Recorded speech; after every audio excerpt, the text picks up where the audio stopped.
तर ह्या wrong practices काय आहे मार्केटिंग मध्ये? सगळ्यात पहिली रॉंग प्रॅक्टिस ही आहे, कमी टायमामध्ये जास्त रिझल्ट पाहिजे. तुम्ही आज ऍड चालू केली, तुम्हाला दुसऱ्या दिवशी सेल पाहिजे, किंवा तुम्ही आज केलं तुमच्या दुसऱ्या दिवशी तुमच्या दुकानामध्ये गर्दी पाहिजे. प्रॅक्टिकली हे पॉसिबल नाही. हे मिसबिलीफ तुमचं जे आहे ना, हे बिलीफ प्रोडक्ट. अशा गोष्टी ज्यामध्ये तुमचं इगो हर्ट होतं, जर मला ते आयडिया लागलं तर मी तुमची पूर्ण पर्सनॅलिटी, तुम्हाला काय विकायचं मी तुम्हाला ते कंट्रोल करू शकतो. तुम्ही सेलला फक्त सेल म्हणून प्रमोट नका करू. तुम्ही जे सेल पिरियड याला एक सेलिब्रेशन म्हणून प्रमोट करा, एक इव्हेंट म्हणून प्रमोट करा. आणि हे इव्हेंट जेव्हा जेव्हा तुम्ही सेलिब्रेट करशाल, लोक यायला पाहिजे ते सेलिब्रेट करायला तुमच्या सोबत. त्या टाइमला तुमचं बिझनेस नाही ब्रँड बनणार. पर्सनल ब्रँड पण खूप, म्हणजे मला माहित नाही पर्सनल ब्रँडच्या थ्रू कसं मार्केटिंग करू शकतो, बिझनेस करू शकतो. तुम्ही हसले का मला माहित नाही, पण ठीक आहे आपण बोलूच यावरती. काय पर्सनल ब्रँड कडे घेऊ तुमचं? फर्स्ट ऑफ ऑल, आता रिसेंटली 2025 मध्ये स्पेसिफिकली पर्सनल ब्रँडला खूप हवा बनवलंय. बिझनेस टॉक मराठीच्या नवीन एपिसोड मध्ये तुमचं स्वागत आहे. आज आपले गेस्ट आहे वैभव सोमासे सर, ज्यांची एजन्सी आहे ग्लोबितस मीडिया. आणि ह्या पॉडकास्ट मध्ये आपण स्मॉल बिझनेसेस कशी मार्केटिंग करू शकतात, म्हणजे कमी खर्चामध्ये कशी मार्केटिंग करू शकतात, मार्केटिंगचे कुठल्या कुठल्या स्ट्रॅटेजीज आहे, आणि रॉंग मार्केटिंगचे बिलीफ्स काय आहेत, रॉंग प्रॅक्टिसेस काय आहेत, हे आपण यामध्ये खूप छान प्रकारे डिस्कस केलेले आहे. आणि digital marketing versus outdoor marketing हे कसं वर्क करतं ह्याबद्दल बी आपण खूप छान प्रकारे बोललेलो आहोत. ही चर्चा पूर्णपणे बघा, शेवटपर्यंत जेव्हा तुम्ही ही चर्चा बघणार तुम्हाला कळेल की तुम्ही कमी खर्चामध्ये कशी मार्केटिंग करू शकता. नक्कीच या पॉडकास्ट मधले सगळ्या स्ट्रॅटेजीज तुमच्या बिझनेस मध्ये इम्प्लिमेंट करा आणि ग्रो करा. तुम्ही बघताय बिझनेस टॉक मराठी. सर तुमचं खूप खूप स्वागत आहे बिझनेस टॉक मराठीवरती. Thank you so much. सर आपण स्टार्ट एकदम बेसिक पासून करू. की माझा पहिला एकदम बेसिक क्वेश्चन आहे की मार्केटिंग काय, मला हे चालू समजून सांगा की मार्केटिंग काय, मग आपण नंतर पुढे वाढूया की मार्केटिंग काय. मार्केटिंग काय आहे हे जाणून घेण्यापेक्षा हे महत्वाचं की मार्केटिंग काय नाहीये. सगळ्यात मेन इंस्टाग्राम वरती रील टाकणं किंवा पोस्ट टाकणं हे मार्केटिंग नाहीये. ओके. त्यानंतर एक जाहिरात, आपण जे म्हणतो मराठीमध्ये ऍडव्हर्टिजमेंट, फक्त ऍडव्हर्टिजमेंट हे पण मार्केटिंग नाही. आता नेमकी ना खूप लोक कन्फ्युज होतात की मार्केटिंग नेमकी काय. सो प्रमोशन, ऍडव्हर्टाइजमेंट हे सगळं it is all a part of marketing. Marketing तुम्ही असं करू शकता, गर्लफ्रेंड आहे. अरे यार और क्वेश्चन है यार, ये तुम्ही पब्लिकली नाही बोलू शकत. नाहीये. सो बेसिकली आपण त्याचा एक्झाम्पल घेऊ, ज्याला गर्लफ्रेंड आहे, जे ऑडियन्स आहे त्यांना गर्लफ्रेंड आहे. सो गर्लफ्रेंड असणं किंवा एक नातं असणं, ओके, सो याला म्हणतात एक रिलेशनशिप असणं, right. So marketing is establishing a relationship between your business and your target customer. असं धरून चालू की तुमचं जे कस्टमर आहे त्याच्यासोबत तुम्हाला एक रिलेशनशिप एस्टॅब्लिश करायचं. जर कस्टमर नवीन आहे, तुमच्या बिझनेस सोबत आतापर्यंत इंटरॅक्ट नाही केलेलं, तर मग ते त्यासाठी तुम्हाला ते मराठीमध्ये ना किंवा आपण त्या म्हणतो ना पटवावं लागेल, ट्राय करावं लागेल. सो नवीन कस्टमरला अट्रॅक्ट करावं लागेल. So marketing is basically establishing a relationship between your business with your targeted audience. असं तुम्ही धरू शकता. हे एक मार्केटिंग आहे की याला हे आपण असं धरू शकतो की याला तुम्ही अंडरस्टँडिंग म्हणून. आता असं मार्केटिंग बघायला गेलं तर मार्केटिंग हा विषय खूप खोल आहे. याच्यावरती लोक डिग्री करतात, पीएचडी करतात, खूप सारी गोष्टी करतात. तर नेमकी जर तुम्ही एस्टॅब्लिशमेंट म्हणून जर तुम्ही युज करशाल तर मार्केटिंग नेमकी एक रिलेशनशिप सारखं आहे. तुम्ही जेव्हा ही अप्रोच ठेवशाल की मला मार्केट, आता खूप सारे बिझनेसमॅन म्हणतात की मला मार्केटिंग करायची आहे, माझ्या बिझनेसची मार्केटिंग करून देशाल का. तर ते हे म्हणतात की माझं प्रमोशन करून देऊ शकतात का, मला कस्टमर आणून देऊ शकतात का, माझ्या टार्गेट ऑडियन्सशी मला कनेक्ट करून देऊ शकता का. म्हणजे पण जेव्हा आपण हे म्हणतो की मार्केटिंग हे एक रिलेशनशिप आहे, तर तेव्हा म्हणत काय येतो, ओके रिलेशनशिप आहे, आपल्याला हे एकदम स्टार्ट पासून एस्टॅब्लिश करावं लागेल, एफर्ट्स घ्यावा लागतील, आणि over the period of time ते रिलेशनशिप एस्टॅब्लिश होईल. मग लोकांना कळतं okay marketing is not a one time thing. म्हणजे इन्स्टंट रिझल्ट किंवा एकदम फास्ट मार्केटिंग इन्स्टंट नाही. थोडे गॅप मध्ये आणि थोडे पिरियड मध्ये मार्केटिंग होत असते. तर एक रिलेशनशिप एस्टॅब्लिशमेंट म्हणून जेव्हा आपण अप्रोच घेतो तेव्हा आपण ऑटोमॅटिकली मेंटली स्वतःला ट्रेन करतो की ओके सगळ्या गोष्टी हळूहळू होणार आहे आणि मला हळूहळू रिझल्ट भेटणार आहे, पण रिझल्ट नक्कीच भेटणार जर मी अप्रोच प्रॉपर ठेवली तर रिलेशनशिप एस्टॅब्लिश करण्यासाठी. So this is basically marketing. Okay, मस्त. म्हणजे वेगळा वे होता सांगायचा, पण भारी होता. ठीक आहे. आता माझा नेक्स्ट क्वेश्चन आहे. मला हा पॉडकास्ट आहे ना थोडा स्मॉल बिझनेस सेंट्रिक ठेवायचा आहे. म्हणजे आपल्याला त्या लोकांना हे करायचं की त्यांच्या मार्केटिंग बद्दल बोलायचं आपल्याला, स्मॉल बिझनेसेसच्या मार्केटिंग बद्दल. तर मला असं माझा नेक्स्ट क्वेश्चन आहे की लो कॉस्ट मार्केटिंग आयडियाज काय किंवा स्ट्रॅटेजीज काय जे की स्मॉल बिझनेसेस त्यांच्या बिझनेसमध्ये अप्लाय करू शकतात, त्यांचा बिझनेस ग्रो करू शकतात कमी खर्चामध्ये. ओके, तर आता तुमचं समजा एक म्हणण्याचा उद्योग आहे की जे छोटे बिझनेस आहेत, हा, छोटे व्यवसाय आहेत, तर त्यासाठी ते कस्टमर कसे आणू शकतात using low cost marketing techniques किंवा स्ट्रॅटेजीज असे कोणते युज करू शकतात की नवीन कस्टमर येईल आणि एक्झिस्टिंग कस्टमर पण रिपीटेडली येत राहील.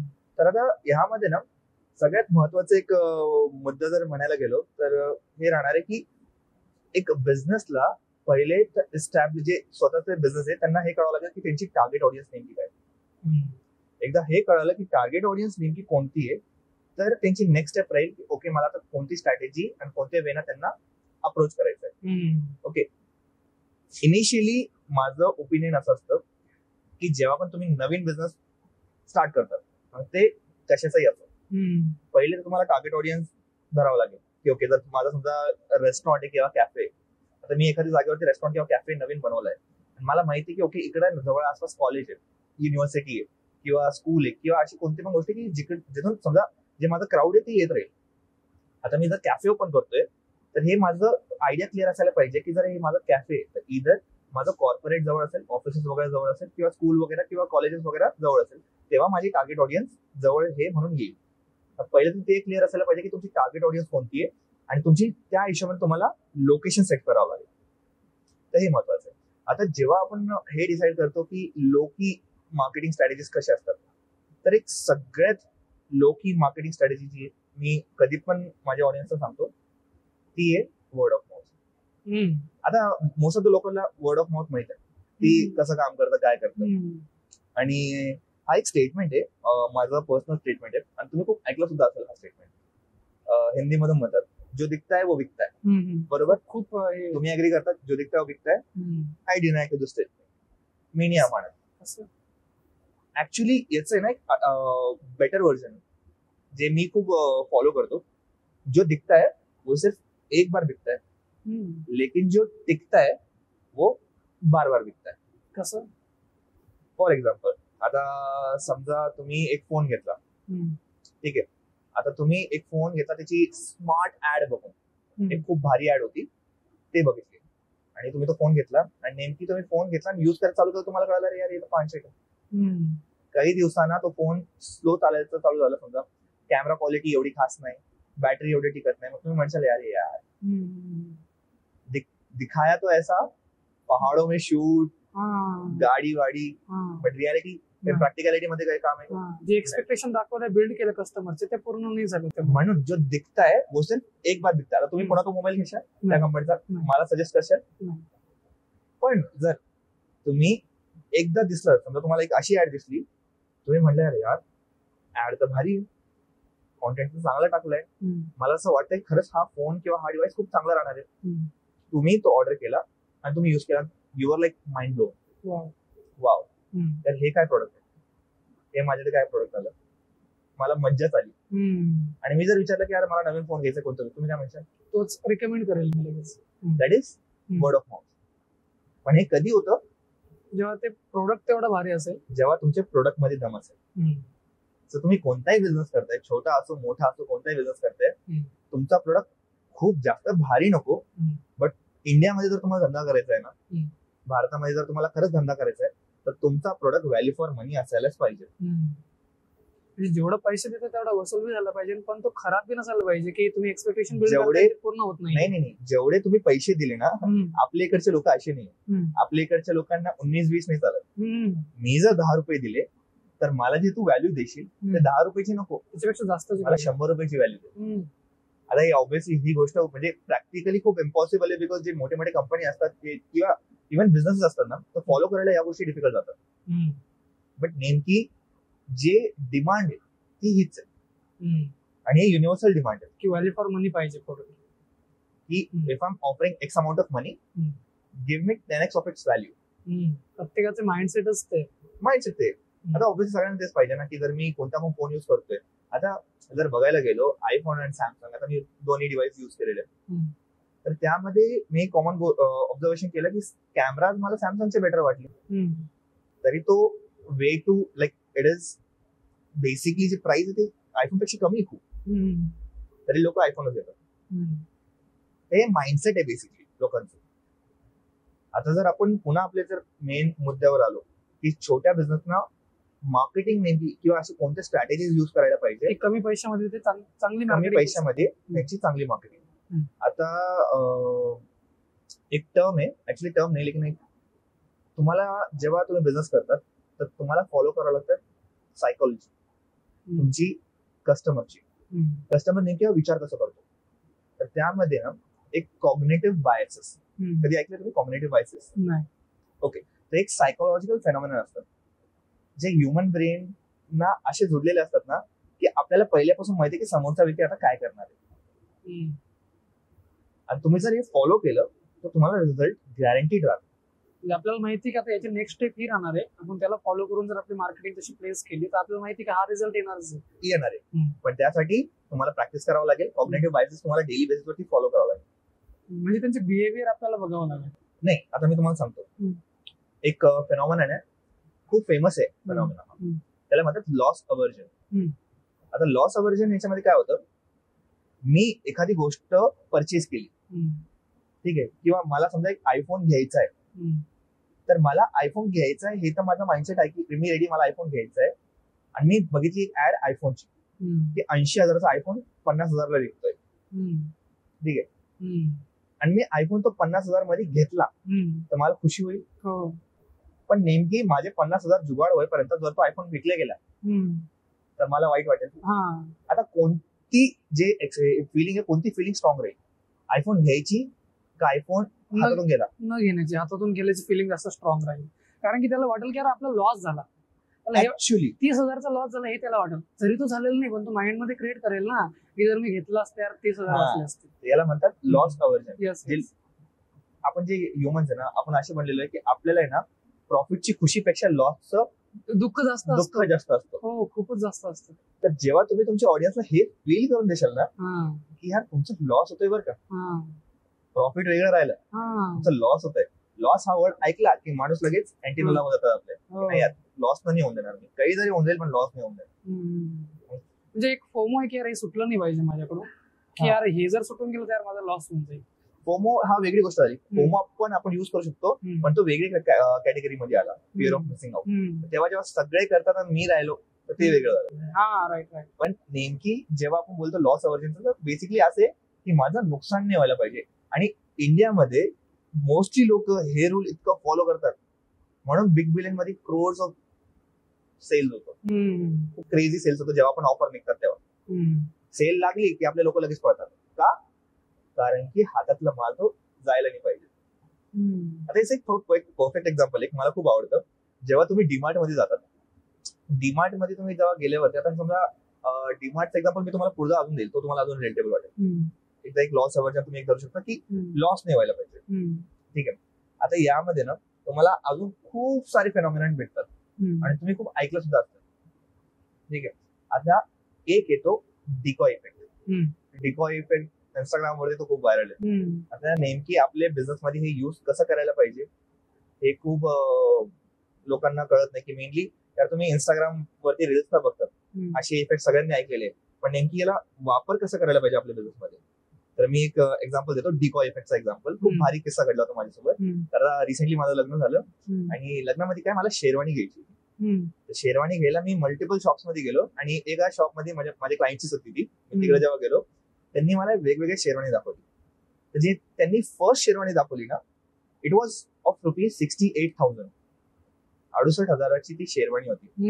आणि मी ते ऐकलं, मी म्हटलं यार एवढी महाग, फक्त एका दिवसासाठी एवढी महाग शेरवानी, यार काय काम, नको म्हटलं. पण ती शेरवानी इतकी क्लास होती की जेव्हा मी ती घातली मला ती खरंच ती वाटली, ती फिलिंग आली, अरे यार वर्थ इट आहे. म्हटलं सर कमी रेंजचं दाखवा, आपण मिडल क्लास. त्यांनी ना अजून एक शेरवानी काढल्या 2-4. मी ती घातली, मला अजिबात आवडली नाही, पण ती होती स्वस्त, ती होती 10,000 11,000. म्हटलं नाही. मग त्यांनी काय केलं, सर म्हणजे खूप भारी पीस सापडले मला, ते मी तुम्हाला दाखवतो. म्हटलं ठीक आहे दाखवा. त्यांनी दाखवला, मी तो घातला म्हणलं हा तो खूप भारी आहे, मला ती सेम फिलिंग आली, सेम फिलिंग आली त्यासारखं, त्याच्यापेक्षा सेम फिलिंग आली. म्हणलं हा भारी आहे. रेट ते म्हणजे 20,000. म्हणजे त्यांनी काय केलं, अगोदर तुम्हाला महाग गोष्ट दाखवली, त्याची फिलिंग दिली तुम्हाला, म्हणून तो एकदम खराब दाखवली. मग त्याच्या अरे यार हे एवढं खराब बी नको, आता तिकडं प्राइस मॅच होत नाहीये, मग त्यांना एक त्याच्या जवळच म्हणजे फिलिंग बी मॅच झाली पाहिजे, बजेट बी मॅच झालं पाहिजे, ते तुम्हाला दिलं आणि ते तुम्ही, याला म्हणतात डिकॉय इफेक्ट. आणि तुम्हाला माहिती काय, रिअल इस्टेट म्हणजे खूप यूज करतात लोक. कसं अगोदर काय करणार की तो एकदम खराब, एकदम हे दाखवणार, कुठं जरी जाले लागलेले हे ते वगैरे वगैरे तिथं लागणार, त्याची प्राइस खूप हे ठेवणार त्या प्रॉपर्टीची, आणि किती खराब प्रॉपर्टी पण प्राइस असते. नंतर अच्छा सर ठीक आहे, ये नाही पसंत आहे, तुम्ही कुछ और दिखाता हो, मग लगेच त्याच्यापेक्षा थोडं कमी प्राइस मध्ये थोडा चांगला ते प्रॉपर्टी दाखवतात, आणि ते चांगल्यापेक्षा बेटर आपण म्हणतो व्हॅल्यू फॉर मनी. हा व्हॅल्यू फॉर मनी दाखवतात, मग ते लोक लवकर घेतात. अगोदर हा इफेक्ट क्रिएट करतात, डिकॉय इफेक्ट. यालाच म्हणतात डिकॉय इफेक्ट. यामध्ये नेमकी काय होतं की आता मी पहिली शेरवानी बघितली 68,000ची, पण मला ती आवडली, पण बजेट नाही. मग त्यांनी काय केलं, मला एक असा ऑप्शन दिला, पहिला एकदम भारी ऑप्शन, नंतर असा ऑप्शन दिला जो मला अजिबात आवडणार नाही आणि रेट पण कमी राहील, आणि नंतर जे मला आवडणार नाही त्याचेच रेटच्या आसपास मला अजून एक ऑप्शन दिला. का? कारण की तिन्ही ऑप्शन मध्ये मग मी कम्पेअर करतो की मोस्ट व्हॅल्यू फॉर द मनी कोणता आहे. थर्ड ऑप्शन कधी पण तुम्हाला व्हॅल्यू फॉर मनी भेटणार, आणि हे मोस्टली डिकॉय इफेक्ट आम्ही सुद्धा आमच्या सर्व्हिसेस मध्ये युज करतो, आणि हे कोणताही बिझनेसमॅन आपली सर्व्हिस मध्ये युज करू शकतो. डिकॉय इफेक्ट तुम्ही इझिली करू शकता. फॉर एक्झाम्पल तुमची मार्केटिंग एजन्सी आहे आणि तुम्हाला काय करायचं, तुम्हाला फॉर एक्झाम्पल रील्स विकवायचे आहेत. तुम्ही काय केलं की ना, तुम्ही म्हटलं की जर तुम्ही युजीसी ऍड घेतला, तुम्ही जर युजर जनरेटेड कॉन्टेंट आमच्याकडून घेतला, त्याची प्राइस आहे 10,000 फॉर एक्झाम्पल, आणि जर तुम्ही एक इंस्टाग्रामची साधी रील घेतली जे आम्ही आयफोनला शूट करणार आहे, ते 3,000ला जाईल. पण जर आम्ही तुम्हाला एक कॅमेराने रील देऊ, एक मॉडेल राहणार त्याच्यामध्ये, आणि ती पण चांगली राहील, हाय क्वालिटीची राहील, पण त्याचा रेट 5,000 आहे. पण तो युजीसी नाही राहणार, तो इंस्टाग्राम रील राहील, पण परफॉर्म युजीसी सारखं करेल. तुम्ही कोणता घेशाल? 5,000 ते महत्वाचं.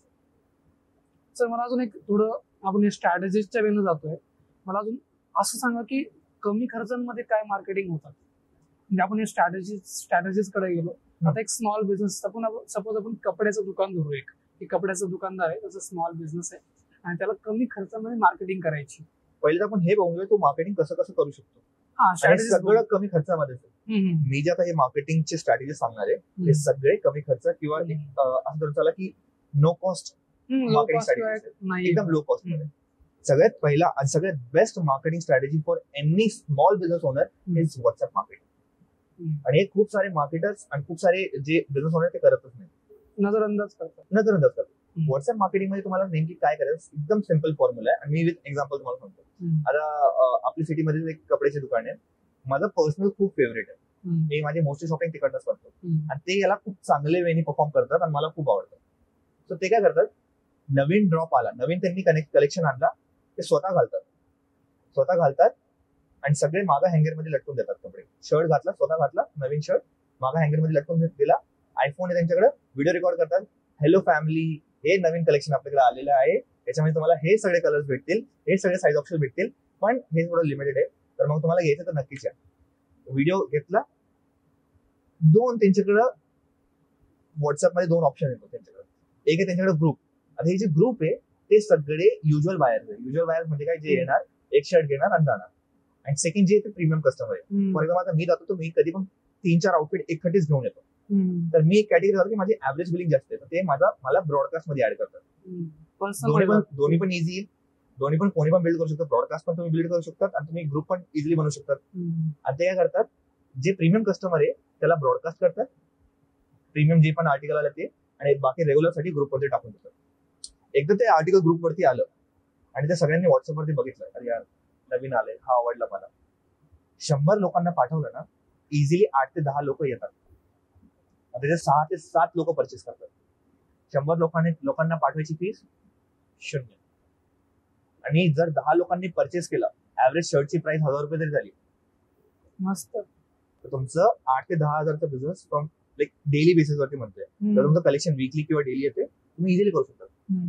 हे झालं व्हॉट्सअप मार्केटिंग, लोकी मार्केटिंग मध्ये बेस्ट, की तुम्ही याला इझिली स्केल करू शकता. आणि यामध्ये ना बेस्ट पार्ट आहे की तुम्हाला पैसे लागत नाही, तुम्ही फ्री मध्ये करू शकता. स्टेटस ठेवायचं वेगळं, पण ग्रुप आणि ब्रॉडकास्ट हे मेन. आता एक नवीन ऑप्शन आलाय व्हॉट्सअप मध्ये, चॅनल सुद्धा. खूप टाइम झाले त्याला, पण 1-1.5 वर्षाच्या वरती झालेलं आहे. तुम्ही चॅनल सुद्धा क्रिएट करू शकता, पण ते तेव्हा जेव्हा तुमची ऑडियन्स खूप मोठी आहे. जोपर्यंत ऑडियन्स छोटी आहे, ग्रुप्स बनवा, ब्रॉडकास्ट चॅनल बनवा आणि फ्री मार्केटिंग करा. हे झालं पहिलं ऑप्शन. आता सेकंड ऑप्शन जे मी म्हणणार आहे, आणि ते माझ्या हिशोबाने खूप चांगलं परफॉर्म करतं, इंस्टाग्राम, फेसबुक वरती ऍक्टिव्ह. युट्यूब शॉर्ट्स नंतर थोडंसं, पण इंस्टाग्राम आणि फेसबुक वरती सगळ्यात पहिले ऍक्टिव्ह व्हा.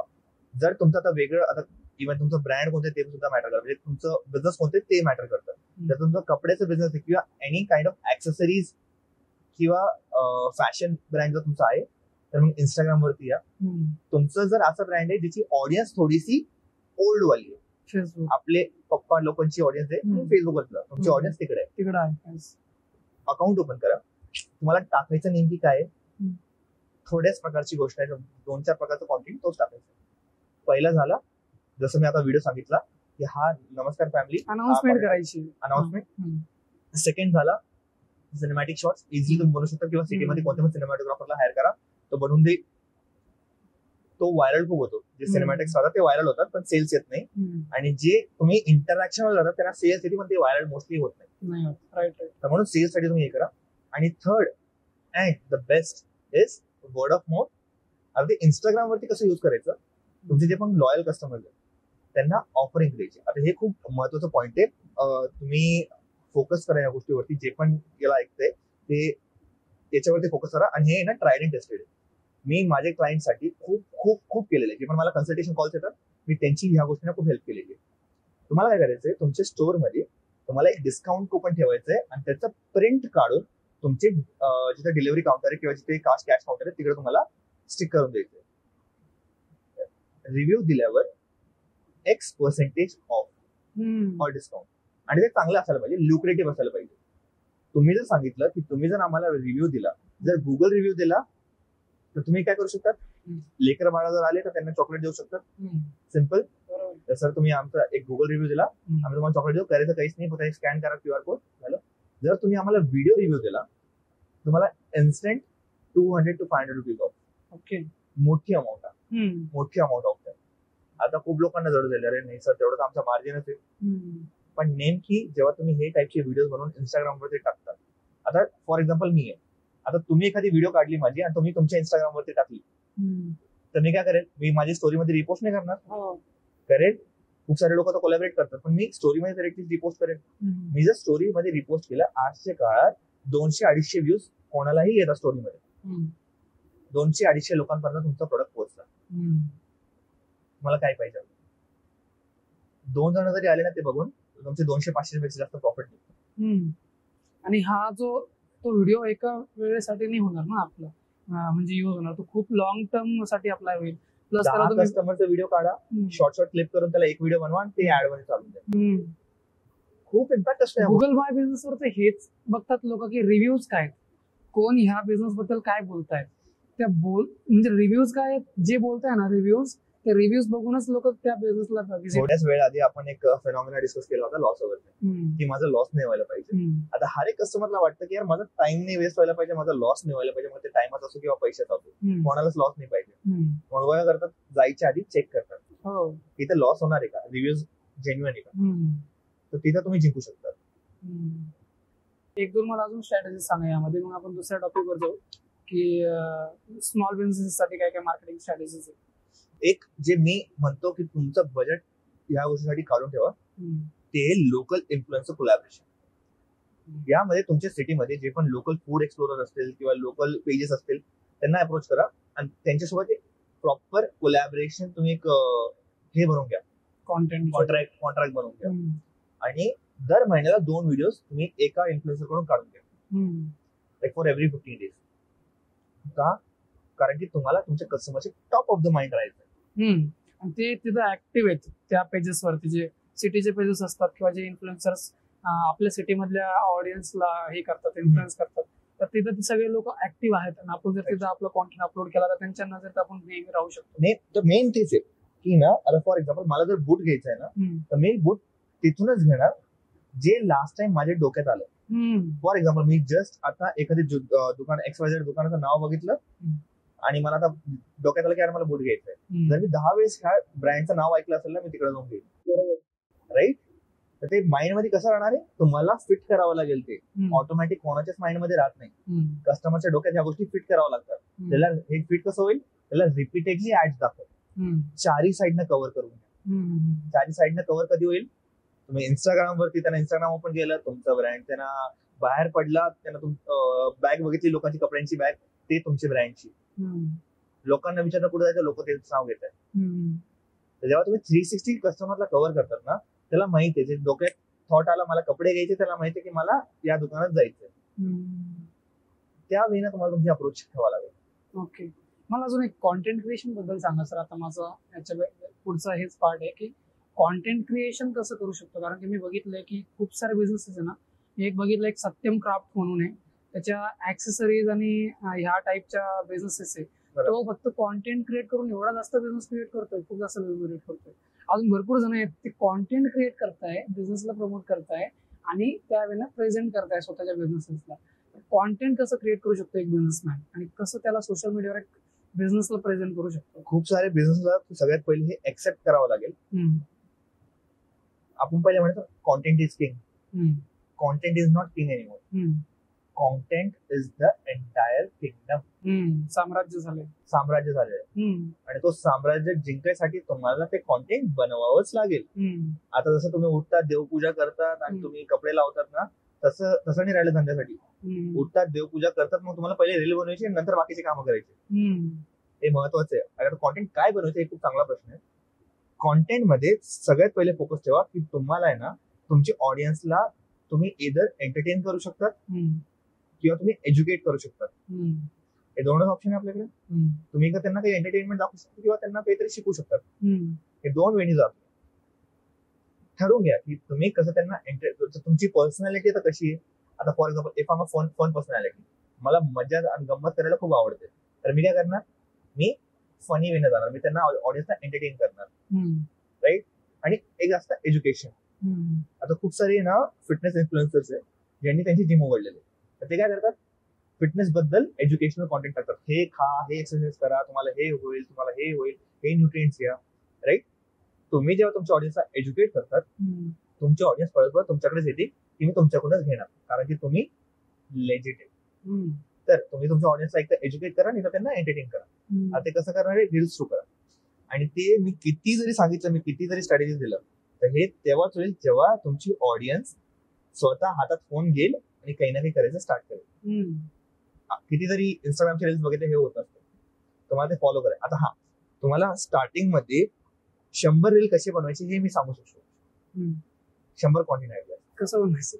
ओके. तर हे खूप चांगली स्ट्रॅटेजी जी अगेन मी पण सुद्धा माझ्या बिझनेससाठी खूप वेळेस युज करतो आणि ते प्रॉफिटेबल सुद्धा राहतं. तुम्हाला नेमकी काय करायचंय, तुम्ही कोणताही लोकल ब्रँड जर असाल, तुम्ही हे इझिली करू शकता. तर इंस्टाग्रामच्या फीड वरती जा, तिकडे सर्च बार मध्ये जा आणि तुमचं जे पण बिझनेस आहे ते सर्च करा. फॉर एक्झाम्पल, माझा फॅशन स्टोर आहे, तर फॅशन स्टोर टाकून द्या. खूप सारे रील्स येतील कपड्यांचे. तुमचे सारखं कॉन्टेंट कोणाचं आहे, समजा फॉर एक्झाम्पल एखादी कपड्याची दुकान आहे, तर ते कॉन्टेंट बनवत आहे बघा. असे 10 दुकानांचे तुम्ही पेज काढा, गुगल जे शीट असतं त्याच्यावरती टाका, त्यांचे टॉप 10 व्हायरल रील काढा. असे 10 रील जे व्हायरल झालेले, 10 दुकानांचे, दर दुकानाचे 10 रील, किती झाले, 100. हे 100 अशा कॉन्टेंट आला तुमच्याकडे जो ऑलरेडी व्हायरल आहे. तुम्हाला असं डोकं लावायची गरज नाही, काहीच डोकं झालं. त्यांनी एक्सपेरिमेंट करून घेतले, त्यांनी तो कॉन्टेंट ऑलरेडी जर त्यांचा व्हायरल झाला तर तुमचं सुद्धा व्हायरल होणार. तुम्हाला काय करायचंय, त्याला घ्यायचंय, ती स्ट्रॅटेजी कॉपी करायची की त्यांनी त्याचा हुक कसा ठेवला, त्यांनी बॉडी कशी ठेवली त्यांची रीलची, आणि त्यांनी काय केलं, नेमकी टायमिंग किती ठेवला, आणि सेम टाईप मध्ये सेम कॅटेगरी म्हणजे सेम गोष्टी युज करून तुम्हाला तुमच्या हिशोबाने कॉन्टेंट बनवायचं. जेव्हा तुम्ही 100 रील्स बनवशाल ना, तेव्हा तुम्हाला आयडिया लागून जाईल की ओके, आता मला कॅमेरा समोर बोलता येतंय, आता मला माहितीये की हे व्हिडिओ व्हायरल जात आहे, now I know how to perform all this things. मग तुम्ही तुमचं पर्सनली स्वतः सुद्धा एज्युकेट करू शकता आणि तुमचं नॉलेज पुट आउट करू शकता. हे इझी, मस्त इझी मध्ये. सर, माझा एक मला प्रसंग मी सांगायचा की पहिल्यांदा तुम्हाला रीलवर बघितलं होतं, तर ती तुमची मार्केटिंगची रील होती का, आउटडोअर मार्केटिंगची, आउटडोर मार्केटिंग खूप जास्त व्हायरल होती, ती खूप कॉन्ट्रोवर्शियल होती. आणि तिथूनच मी तुम्हाला पहिल्यांदा बघितलं होतं. मग तिथं एक खूप छान टॉपिक माझ्या लक्षात आला होता की डिजिटल मार्केटिंग आणि आउटडोर मार्केटिंग याच्यामध्ये काय डिफरन्स आहे आणि हे कसे प्ले होतात? आता हे बघा, बेसिकली मार्केटिंग मध्ये जसं तुम्हाला सांगितलं, it's kind of relation establishment of a relationship. तुम्हाला आता जे रिश्ता आहे त्याला एस्टॅब्लिश करायचं आहे, नवीन तुम्हाला करायचंय. आता ह्यासाठी मला माहिती आहे, फॉर एक्झाम्पल मला एखादी मुलगी आवडते, आता मी तिला नेमकी अप्रोच कसं करणार? ती मुलगी जिथे अवेलेबल राहणार आहे तिकडे तिला अप्रोच करणार आहे. मला माहिती आहे ती दर संध्याकाळी गार्डन मध्ये येते, तर मी कुठे जाणार आहे? गार्डन मध्ये. आणि मी जर म्हणलं नाही मला पिक्चर थिएटर मध्ये जाऊनच तिला हे करायचं, होणार आहे का? मला जावं लागेल गार्डन मध्ये. सेम वे ना, तुमची ऑडियन्स कुठे अवेलेबल आहे ते तुम्हाला फोकस करायचंय. आउटडोर ऍडव्हर्टाइजमेंट वेस्ट ऑफ मनी नाही. असं असतं तर मोठे मोठे ब्रँड त्याला फॉलो नाही नसतं करत. आता मी ते बनवायचा मेन उद्देश काय होता की मला बेसिकली एक negative way of marketing follow करायची होती.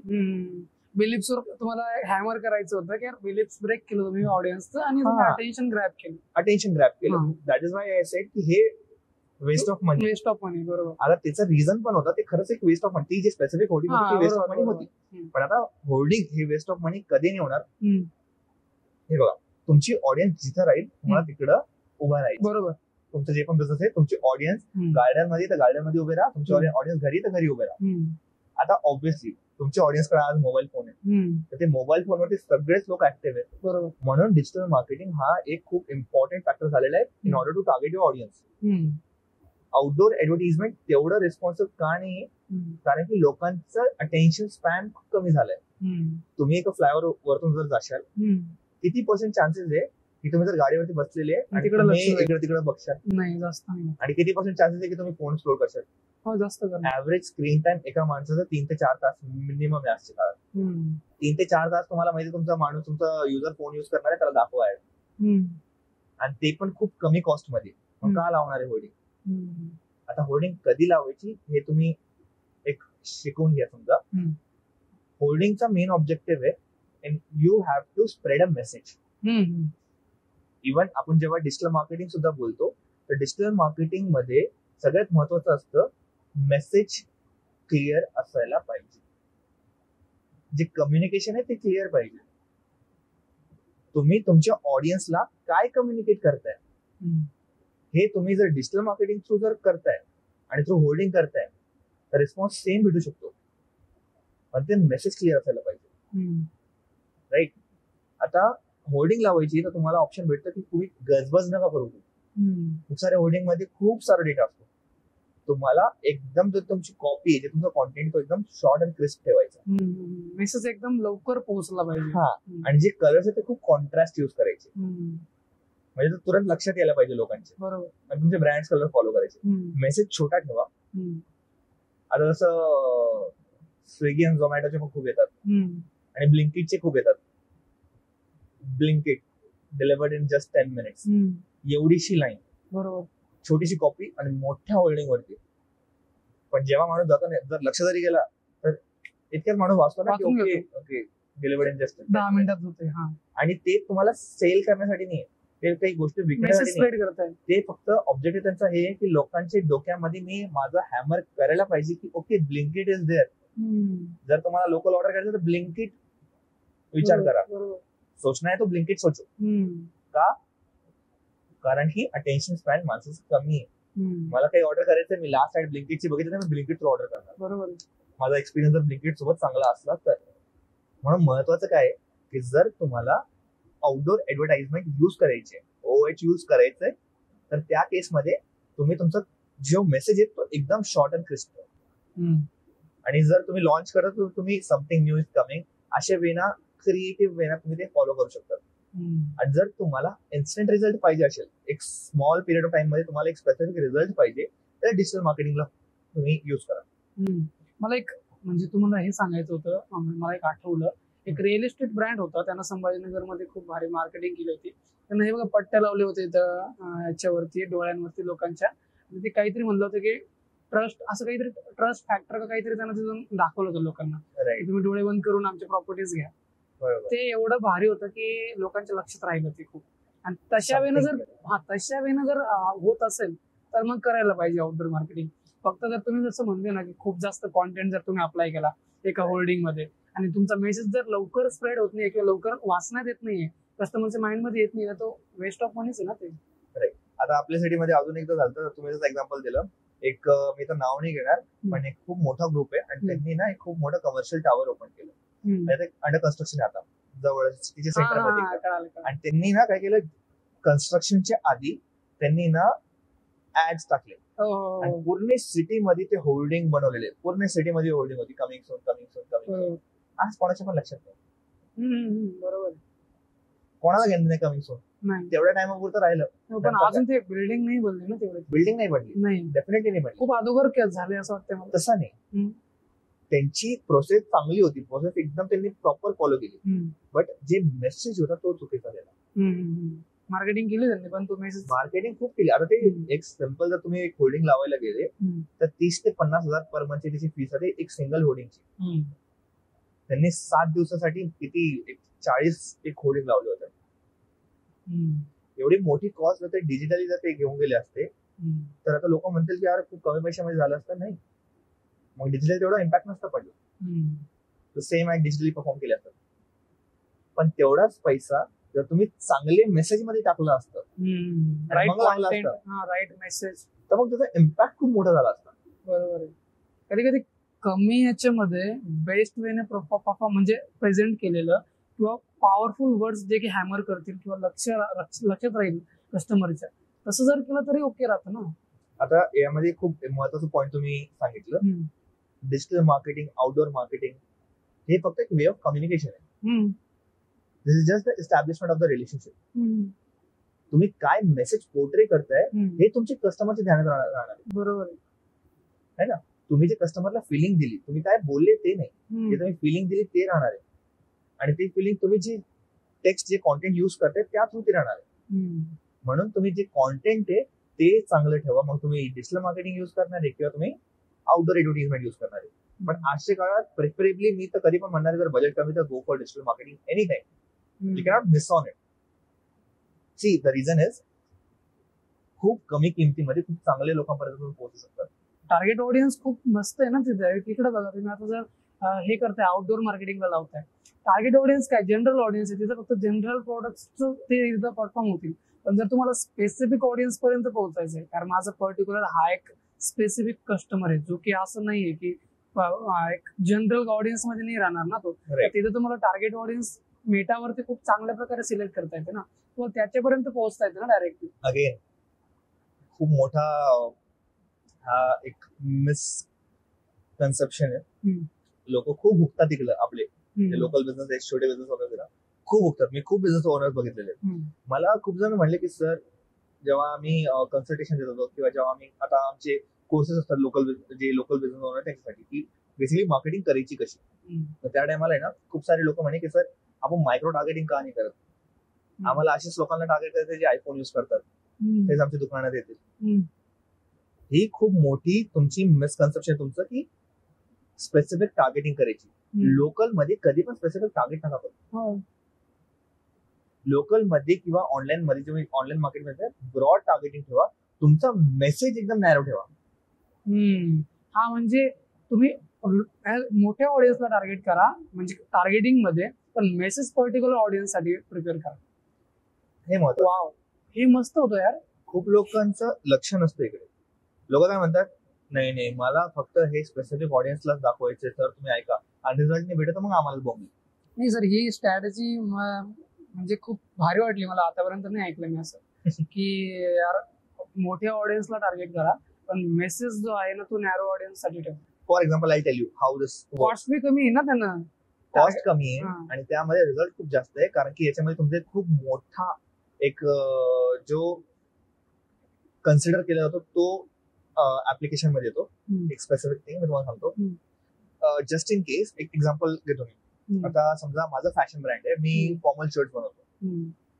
आता माझी कंपनी फॉर्मल शर्ट बनवते आणि मी ऍड्स लावतो. आता हे मोस्टली D2C ब्रँडसाठी, जर कोणताही जर D2C ब्रँड होणार आहे, जर मी D2C ब्रँड आहे, मी ऑनलाईन विकतो फॉर्मल शर्ट्स, मी बनवतो आणि मी विकतो चांगल्या रेटमध्ये. आता मी जर ऍड बनवली आणि मी टाकलं की फॉर्मल शर्ट्स नॉर्मल, आणि मी फक्त कॉर्पोरेट लोकांनाच दाखवली ती ऍड, तर फक्त कॉर्पोरेटचे लोक परचेस करतील. ऑडियन्स नॅरो झाल्यामुळे माझी कॉस्ट पर परचेस हाय येईल, जास्त एक शर्ट विकायला मला जास्त खर्च येईल, रिटर्न झाला तर अजून खर्च. आता माझ्याकडे एक ऑप्शन काय की मी काय केलं, मी टार्गेटिंग वाईड केली, ब्रॉड टार्गेटिंग केली. मी ना एकदम असं खूप डीप डाऊन नाही केलं, एकदम ब्रॉड टार्गेटिंग केली, पण मी मेसेज खूप छान ठेवला. मी म्हटलं made for your office, made, हा असं काहीतरी समजा मी सिम्पल मेसेज ठेवला, made for your daily hustle, best office wears, आणि तो मेसेज मी त्या ऍड मध्ये टाकून दिला. आता ती ऍड मला दिसली, तुम्हाला दिसली, आणि आमची एक थर्ड फ्रेंडला दिसली. समजा तो थर्ड फ्रेंड फुटबॉल खेळतो, त्याला गरज नाही ऑफिस वेअरची, पण त्यांना ही ऍड बघितली आणि त्यांना ती ऍड शेअर केली, आणि ती ऍड शेअर करून तुम्हाला आली आणि मला पाठवली. आपण म्हटलं हा, त्याला वाटलं यार हा यांचे काम येईल, त्यांना आपल्याला पाठवली. शेअर फॅक्टर आला इकडे. जेव्हा तुमची ऍड शेअर झाली, फेसबुकला कळलं की ही ऍड ह्या टाईप ऑफ लोकांना दाखवायची. फेसबुक स्वतः आपल्यासारख्या लोकांना जास्त दाखवायचं चालू होईल, आणि आपण ते परचेस करणार. ही स्ट्रॅटेजी. तुमचा मेसेज एकदम नॅरो ठेवा, पण टार्गेटिंग ब्रॉड ठेवा. ठीक आहे, मला आज एक वेगळ्या पार्ट कडे यायचंय की आता आपण इथं चुकतोय, म्हणजे आपण बघितलं की लोक चुकताय, तर अजून ह्या गोष्टींकडे अजून थोडं आतमध्ये जा की लोक अजून कुठल्या ठिकाणी चुकतात. म्हणजे मार्केटिंग मध्ये रॉंग बिलीफ्स असतात किंवा रॉंग स्ट्रॅटेजीज यूज करतात. जसं की आता हे आउटडोर मार्केटिंग मध्ये खूप वेगळेच मेसेजेस देणं वगैरे, किंवा डिजिटल मार्केटिंग मध्ये तुम्ही आत्ताही म्हणले मला, जसं की लोकांचं रॉंग बिलीफ काय की खूप इन्स्टंट रिझल्ट पाहिजे वगैरे वगैरे. तर ह्या रॉंग प्रॅक्टिसेस काय आहे मार्केटिंग मध्ये? सगळ्यात पहिली रॉंग प्रॅक्टिस ही आहे, कमी टायमामध्ये जास्त रिझल्ट पाहिजे. तुम्ही आज ऍड चालू केली, तुम्हाला दुसऱ्या दिवशी सेल पाहिजे, किंवा तुम्ही आज केलं तुमच्या दुसऱ्या दिवशी तुमच्या दुकानामध्ये गर्दी पाहिजे. प्रॅक्टिकली हे पॉसिबल नाही. हे मिसबिलीफ तुमचं जे आहे ना, हे बिलीफ प्रोडक्ट नाही. सेकंड जे मी म्हणणार आहे ते पर्सनली मी हे फॉलो करतो की don't focus more on targeting. तुमची ऍड कशी पोहोचणार आहे त्याच्यावरती जास्त लक्ष नका ठेवू in the initial time. Initially सगळ्यात जास्त तुमचा पैसा आणि तुमचं लक्ष जायला पाहिजे तुमच्या क्रिएटिव्ह मध्ये. तुम्ही जे कॉन्टेंट टाकता, कारण की लोक जे बघतात ना त्याच्यावरतीच ते डिसिजन घेतात की मला हे जायचंय, इथं या जागेवर जायचंय का नाही जायचं, इथून घ्यायचंय का नाही घ्यायचं. तुम्ही जे कॉन्टेंट दाखवतात त्यावर, तुमचं जे कॉन्टेंट आहे त्याला तुम्ही सगळ्यात जास्त चांगलं ठेवा, ग्राउंड टू अर्थ ठेवा, रिलेटेबल ठेवा, आणि त्यावर तुम्ही खर्च करा. माझे इतके सारे क्लायंट होते, आता आम्ही ट्रेन करतो आमच्या क्लायंट्सला, तर over the period of time त्यांना आयडिया आलाय. बट इनिशियली, आणि खूप सारे लोकांना हा गैरसमज आहे, सगळे लोक म्हणतात की सर तुम्ही टार्गेटिंग चांगली करा, तर त्यांनी टार्गेटिंग नव्हती चांगली केली. माझी लास्ट एजन्सी ना टार्गेटिंग डीप नाही केली सर, एजच नाही केलं, आणि हेच नाही केलं, आणि तेच नाही केलं. क्रिएटिव्ह बघितलं थर्ड क्लास. त्यांना जर सांगितलं की सर तुम्हाला 20-25 हजार सिंगल व्हिडिओवरती खर्च करावा लागेल, लोक टेन्शन मध्ये होतात की नाही एवढे तर नाही सर, एवढे कसं काय. आणि त्यांना रिझल्ट पण तसं एकदम टॉप लेवलचा पाहिजे. तुम्हाला जर रिझल्ट चांगलं पाहिजे ना, तर तुमचं क्रिएटिव्ह पण चांगलं ठेवा. तुम्ही क्रिएटिव्ह टेस्टिंग जर चांगली ठेवली तर तुम्हाला रिझल्ट खूप जास्त भारी भेटेल.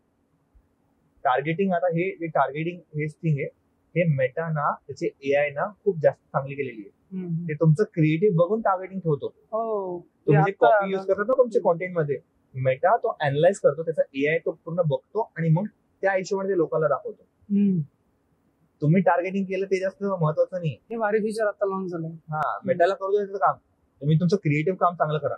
हे मी बिलीव्ह ठेवतो मी, की तुम्ही टार्गेटिंग वरती जास्त फोकस न ठेवल्यापेक्षा तुम्ही कॉन्टेंट वरती जास्त फोकस ठेवा. थर्ड मी म्हणणार आहे, फोकस लाईक लोकल बिझनेस आहे, तर focus more and more on the user part, user reviews part. तुमचं कस्टमर फीडबॅक काय देतो त्याच्यावरती लक्ष द्या. आजच्या काळामध्ये खूप सारे कस्टमर कॉमन फीडबॅक देतात, पण जे बिझनेस ओनर ते लक्ष जास्त देत नाही. तुम्ही जर त्या कस्टमरचं फीडबॅक जर फॉलो केलं, आणि ते सुद्धा तुमच्या सोशल वर जर तुम्ही टाकलं, तर तुम्हाला अगेन खूप चांगला रिस्पॉन्स भेटतो त्याचा. तुमचे कस्टमर जर चांगला फीडबॅक दिला, तो सुद्धा सोशल वरती टाका. वाईट फीडबॅक दिला तर त्याला तुम्ही पहिले बरोबर करा, त्या फीडबॅक त्यांनी काय दिलं त्याच्यावरती काम करा, आणि नंतर मग व्हिडिओ बनवा की ओके आमच्या खूप साऱ्या कस्टमरला ही प्रॉब्लेम होते आमच्यापासून, ही फायनली आम्ही सॉल्व्ह केली, we are so sorry for your past experience, but now we have come up with this new thing, please. लोकही म्हणतील की नाही यार, ह्या माणसांनी, ह्या बिझनेसवाल्याने आमचं शब्द इम्पॉर्टंट म्हणून घेतला आणि त्यावरती काम केलं. मग ती फिलिंग अटॅच होऊन जाते, ते रिलेशनशिप एस्टॅब्लिश होतं. मला अजून एक सांगा की तुम्ही जे बघितलेत समोर तुमच्या समोर की ह्या कॅम्पेन्सनी, ह्या मार्केटिंग स्ट्रॅटेजीज चुकल्यात किंवा ह्या बिझनेसेसनी ह्या चुका केल्यात मार्केटिंग करताना, तुम्ही काय बघितले आतापर्यंत असे चुकीचे कॅम्पेन्स की यार रॉंग पद्धतीने प्रेझेंट झालेत, रॉंग टार्गेटिंग होती वगैरे वगैरे, कसं त्यांनी चुका केल्यात मार्केटिंग मध्ये?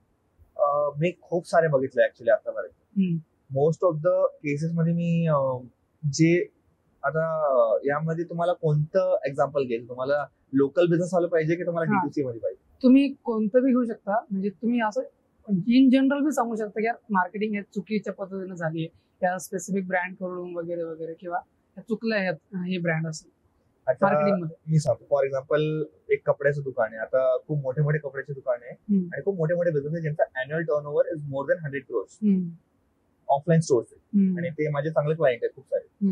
तसे 2-4 क्लायंटचं मी बघितलं होतं. तर त्यांची जी प्रिव्हियस एजन्सीज होती ते जुन्या काळाची एजन्सीज एकदम. तर त्यांनी काय केलं, सिटीज मध्ये होर्डिंग लावले होते ऑफरचे, आणि hoarding was very simple, up to 50% discount and sale up to 50% discount, common hoarding. खूप सारे लोकांनी बघितलं, कोणी फॉलो केलं, कोणी नाही केलं, इग्नोर केलं आणि त्यावरती खूप जास्त स्पेंड केलं. आणि नंतर ते ब्रँड म्हणतात की ओके आम्हाला रिझल्ट नाही भेटला.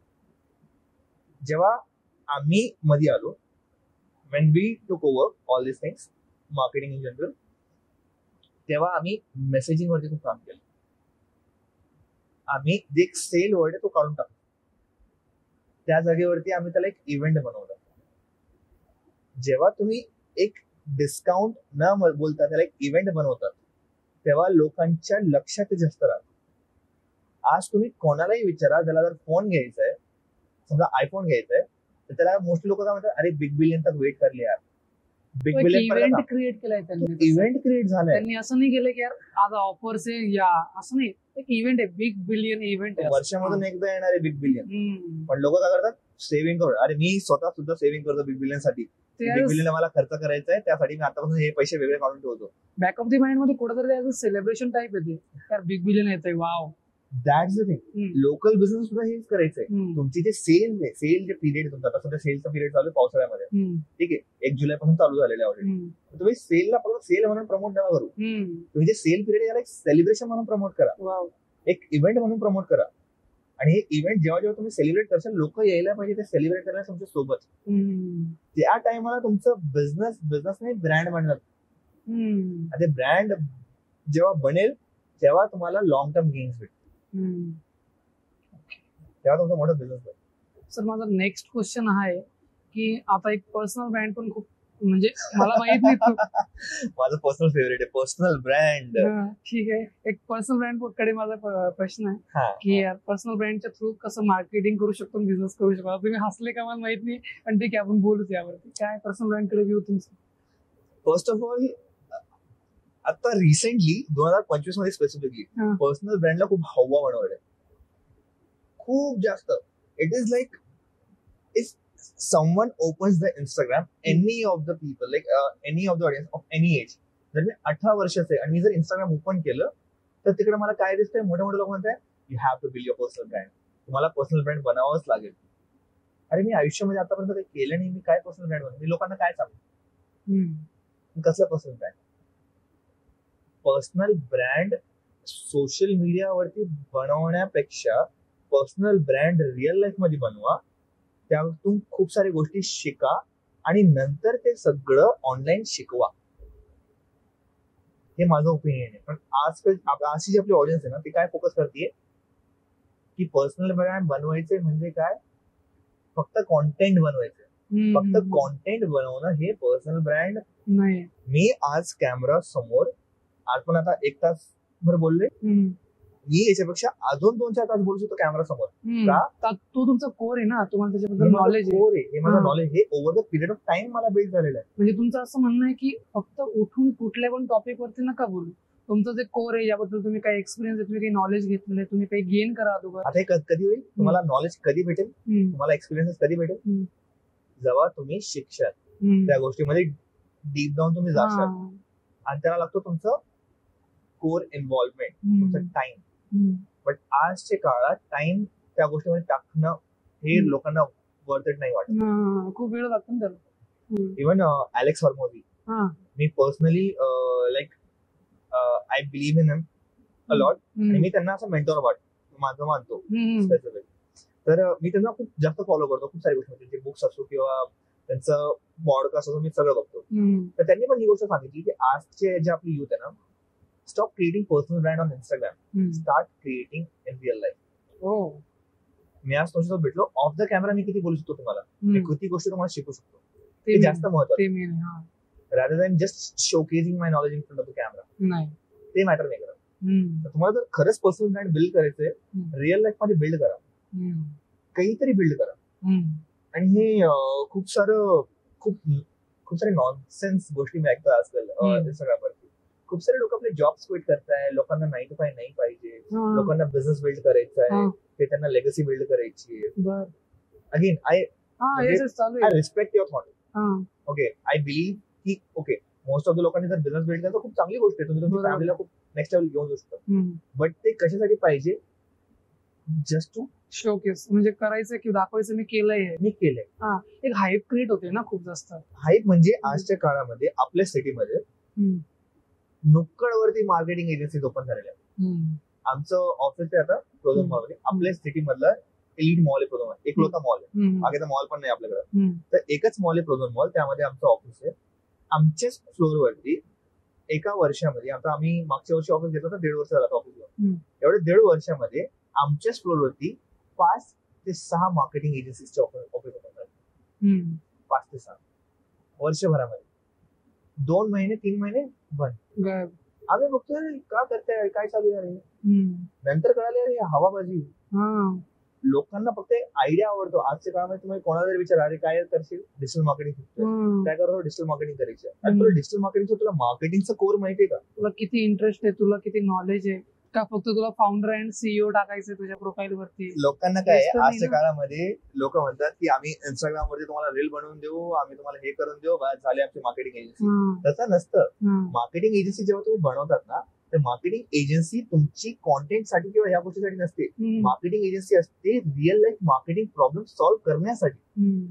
ऍज अ बिझनेस जेव्हा तुम्ही दुसऱ्या बिझनेसची प्रॉब्लेम सॉल्व्ह करताय सर्व्हिस इंडस्ट्रीमध्ये, तेव्हा तुमचं प्रोडक्ट चालणार आहे, नाही तर तुम्ही नाही चालणार. बरोबर. आणि खूप सारे लोक काय करतात की ओके, मला रील्स बनवता आहे, मी चालू करतो माझी एजन्सी. अजून म्हणताय की पर्सनल ब्रँड असं बिल्ड करा, आणि प्रत्येक जण म्हणजे कोणी पण उठून येत आहे, तर मग मला हे सांगा की पर्सनल ब्रँडचे पॉझिटिव्ह थिंग्स काय, किंवा पॉझिटिव्ह वे काय पर्सनल ब्रँडचा, आणि आजच्या काळामध्ये without personal brand nothing is possible. हे पण मी खूप मोठं बिलीव्ह ठेवतो. आता माझं पर्सनली मी सांगतो की आमचं मागच्या वर्षी माझे व्हिडिओ व्हायरल झाले होते, तेव्हापासून माझे बिझनेसची ग्रोथ अराउंड, नंबर्स नाही सांगणार, म्हणजे तुम्ही त्याला म्यूट करून टाका. आम्ही जेव्हा स्टार्ट केलं तेव्हा वी वर अराउंड अॅन्युअली, म्हणजे अराउंड मंथली. बट एका वर्षामध्ये जेव्हा आमचा कॉन्टेंट व्हायरल झाला तेव्हापासून आतापर्यंत we scaled up to, wow, एका वर्षामध्ये around 3.something times, around 4 times आमची ग्रोथ झालेली एका वर्षामध्ये. वाव. कशामुळे? कॉन्टेंटमुळे. आणि ते कशामुळे? म्हणजे मी रील्स टाकते त्याच्यामुळे. पण अगेन हे एका वर्षासाठी मी मागचे 4 वर्ष घासलो खूप आहे. हो, ते तुम्ही कोर बिल्ड केलं ना. तुम्ही जो म्हणले का फर्स्ट पॉइंट की तुम्ही उठून लगेच कॉन्टेंट क्रिएट करा, ते नाही वर्क होणार. मला ऑफिस टाकून जरी 1 वर्ष झालं तरी मी मागचे 3 वर्षापासून, अजून 4 वर्षापासून सॉरी, विदाउट ऑफिस आम्ही करत होतो. आम्ही घरी करत होतो, मग आम्ही कोवर्किंग स्पेस खूप सारे आम्ही गेले टीम. म्हणजे अगोदर तुम्ही personal brand live in person बनवला ना, की लाईव्ह अगोदर तुम्ही बनवलं स्वतःला काहीतरी, मग तुम्ही प्रेझेंट करताय ना, ते लॉंग टर्म राहतं ना, की तुम्ही आज बनवलं, थोडे दिवस राहिलं, प्ले केलं आणि तुम्ही क्विट केलं. म्हणजे हा असा वे असायला पाहिजे. So this is the way की तुम्ही इन लाईफ मध्ये आता तुम्ही कॉन्टेंट बनवा. मी कोणालाही नाही म्हणणार आजच्या काळामध्ये, बिकॉज टाइम इज एव्हरीथिंग. जेवढे लवकर तुम्ही तुमची कॉन्टेंट जर्नी स्टार्ट करू शकता तेवढे लवकर करा, कॉन्टेंट बनवा. पण त्यासोबतच जर तुम्ही दिवसाची 1 रील जर बनवत असाल तर तुम्ही दिवसाचे 10 पानं बुकचे सुद्धा वाचा, एखाद्याचा कोर्स करा. आणि आजच्या काळामध्ये फ्री रिसोर्सेस इतके सारे अवेलेबल आहे ना, एकदम फुकटमध्ये काही पण शिकू शकता. मी आता जे पण शिकलं ते फुकटमध्ये शिकलो. बरोबर. म्हणजे प्रीमियम गोष्टी शिकल्या मी, त्याला ऑब्व्हियसली मी पैसे दिले, पण जे बेसिक्स पेक्षा खूप जास्त ऍडव्हान्स लेवलपर्यंत आजच्या काळामध्ये युट्यूब आणि बाकी ठिकाणावरती फ्री मध्ये अवेलेबल आहे. तर तुम्ही सगळं हे तुमची डेली लर्निंग तुम्ही करा, तुम्ही शिका आणि नंतर तुम्ही ऍप्लिकेशन साठी तुम्ही इंटरनेटवरती अप्लाय करा आणि कॉन्टेंट बनवा. कशासाठी? For better communication. हे तर खूप छान वे कॉन्टेंट बनवणार ना तुम्ही, तर तुमच्या इतक्या साऱ्या स्किल्स ग्रो होणार. हे बघा, तुम्हाला कस्टमरची सायकोलॉजी तुम्ही हे करतात, रीड करतात, कारण मला कॉन्टेंट बनवायचं आहे, आता मी ऑडियन्सला कसं ट्रिगर करू, कशा वेळेला त्यांचं अटेन्शन ग्रॅब करू. सगळ्यात जास्त महत्वाचं पार्ट, जेव्हा तुम्हाला कॉन्टेंट बनवायचं असतं ना, तेव्हा तुम्ही करतात रिसर्च. रिसर्च जेव्हा करतात तेव्हा तुम्हाला 4 गोष्टी कळतात. नॉलेज घेतोय ना आपण इनडायरेक्टली. आपण जर एखादा टॉपिक धरला आता की मला मार्केटिंग बद्दल बोलायचं, एका स्ट्रॅटेजी बद्दल बोलायचं, आपण त्या स्ट्रॅटेजी बद्दल रिसर्च करणार, त्या कोणत्या ब्रँडने अप्लाय केला त्याची केस स्टडी वाचणार, नंतर आपण त्याला प्रेझेंट करणार ना. आता मी रिसेंटली माझी सिरीज पण टाकतोय, मार्केटिंगची कहाणी म्हणून माझी सिरीज आहे इंस्टाग्राम वरती. तर मी रिसेंटली ते सुद्धा टाकायचं चालू केलेलं आहे. ते अमोल वगैरे तुम्ही? येस.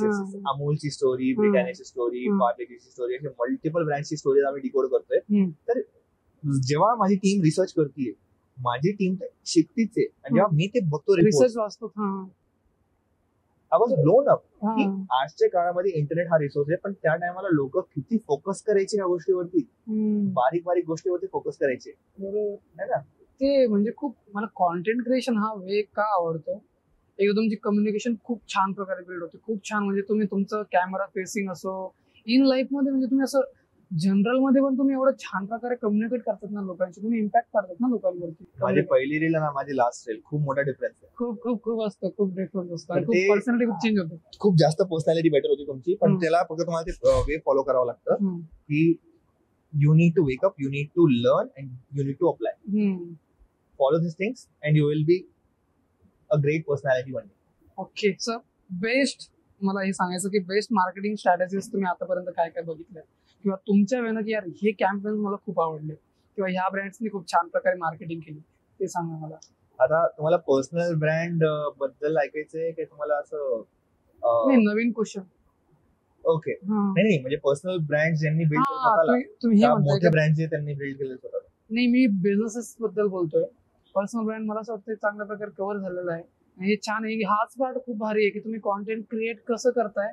कम्युनिकेशनचा हा जो पार्ट झाला ना आता, की तुम्ही कॉन्टेंट क्रिएशन मधून काय शिकताय आणि कॉन्टेंट क्रिएशन किती इम्पॅक्ट पाडतो, आणि पर्सनल ब्रँड काही नाहीये आपण हे बघितलं ना आता. तर मला असं वाटतं हे छान प्रकारे कव्हर झालंय. मला नेक्स्ट माझा पॉईंट आहे की तुम्ही जे बेस्ट कॅम्पेन्स बघितले, तर हे ह्या ब्रँड्सने खूप छान प्रकारे मार्केटिंग केली.